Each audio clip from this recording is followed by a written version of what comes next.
Today should be an interesting one. Gonna go for an interview with the 1037 right now. I'm really stoked because it's gonna be an all promotion for Save a Nut for the Testicular Cancer Foundation and everything. And after that, around 11 o'clock, kick in with Cam. We'll see you guys there.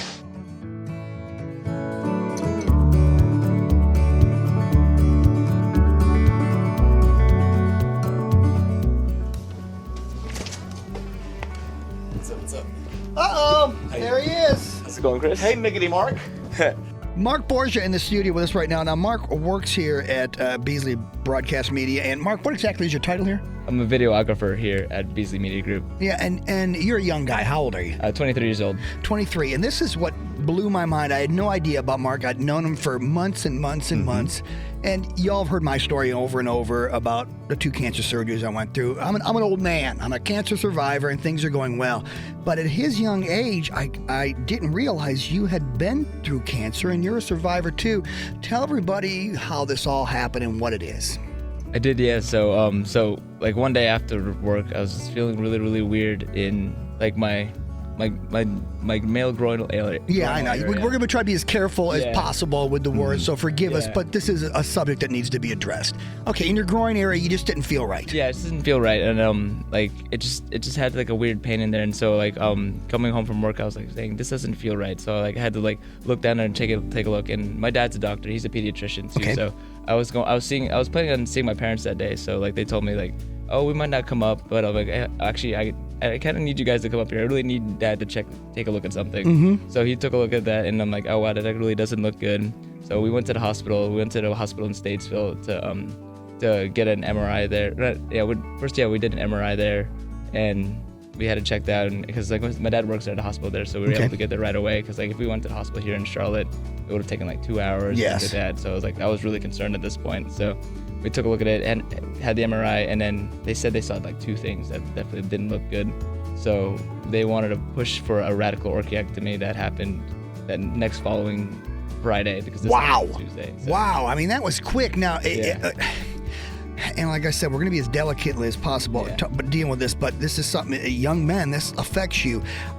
How did you know? Did it just feel bad? Was it bruised in that area? Was it just uncomfortable when you were walking? What was the sign? Yeah, so it was definitely larger than the right one. It enlarged, all right. Enlarged. It was a hard, like almost like literally they felt like almost like a hard tumor. And so like when they had the MRI, they said it definitely looks like there's two. And this just appeared suddenly overnight to you. Oh, wait, I was like, I check myself. Look at myself. Look, someone's trying to get hold of me. Yeah, I check myself regularly for just going to the bathroom and things like that. So I thought that like, okay, so it didn't seem like there was anything wrong. But then like when I started feeling that pain, I'm like, oh my God, this actually doesn't look right at all. And I guess I wasn't paying attention as hard as I should have.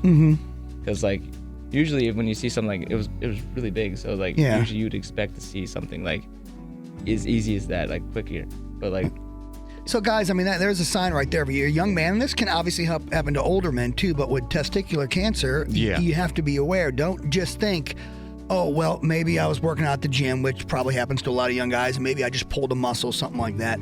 It's something you have to be very aware of. And if you see that one's bigger than the other, you need to get to a doctor. You need to get to a doctor immediately, because this is serious. This is cancer, and they removed it within a week for you. Yeah, they did. Yeah, I'm very lucky for that, because otherwise like it would have spread somewhere else, spread to my lower back or anything like that. So like thankfully they removed it safe and sound without any worries. So all I really had to do was go through that. They did diagnose it, because when they took it out and took a look at it, and they saw, yes, this definitely is testicular cancer. It's definitely a tumor. So we had to like just snip the left one, and here I am now. So, and things are going good for you right now. Yeah, things are doing great. So you've not suffered any ill effects after the surgery or anything that. Yeah. But it did take quick action on your part. Yeah. And I know a lot of times probably the best thing you can do is if you'll check with the American Cancer Society on their website, and if you'll look up testicular cancer, and especially guys, please take a moment to look at that, because the younger you are, the more susceptible you are to this. Yeah. And you need to know how to do the self-examinations. Just as a woman may do a self-examination for breast cancer, it's very important for younger guys to do it, and even older guys. If you notice an abnormality, get it checked.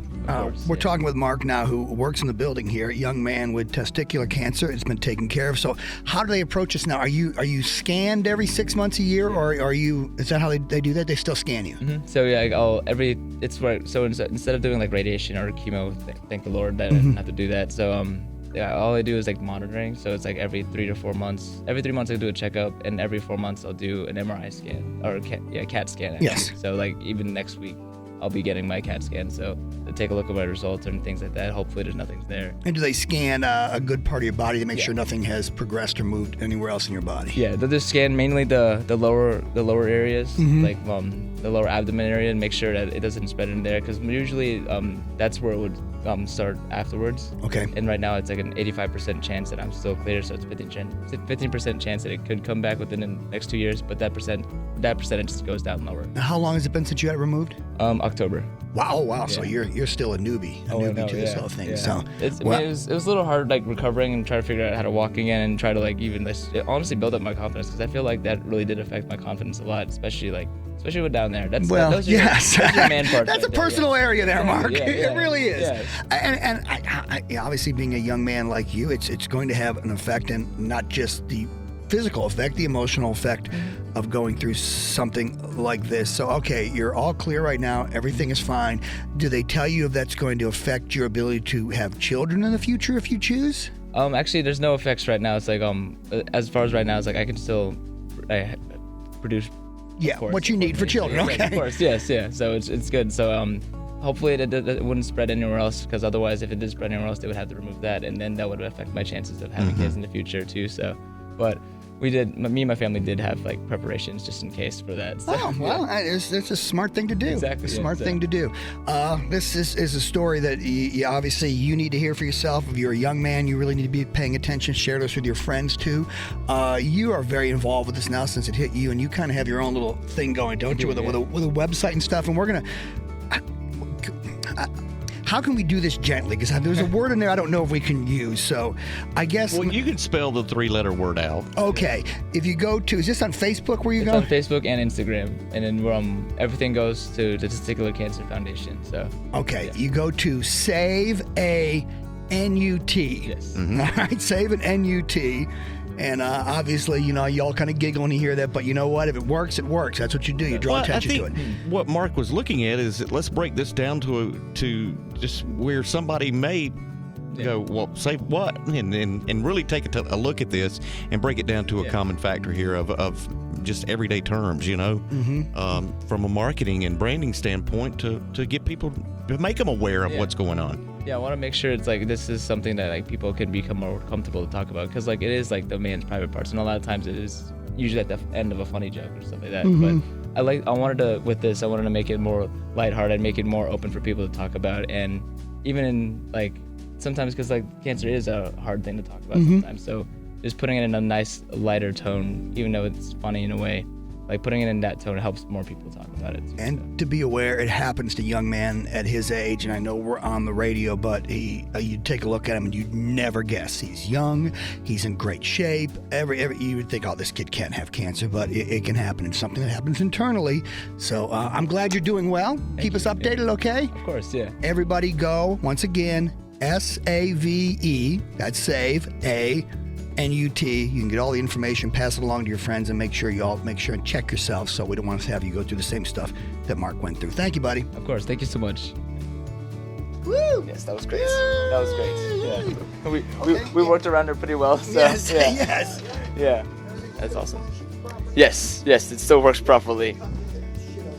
But yeah, Chris, thank you so much too. So yeah. You're welcome, buddy. Thank you. So, right. And then Tanner, yes. I'm using that as a pickup line. Hey, we'll show you how you Yeah.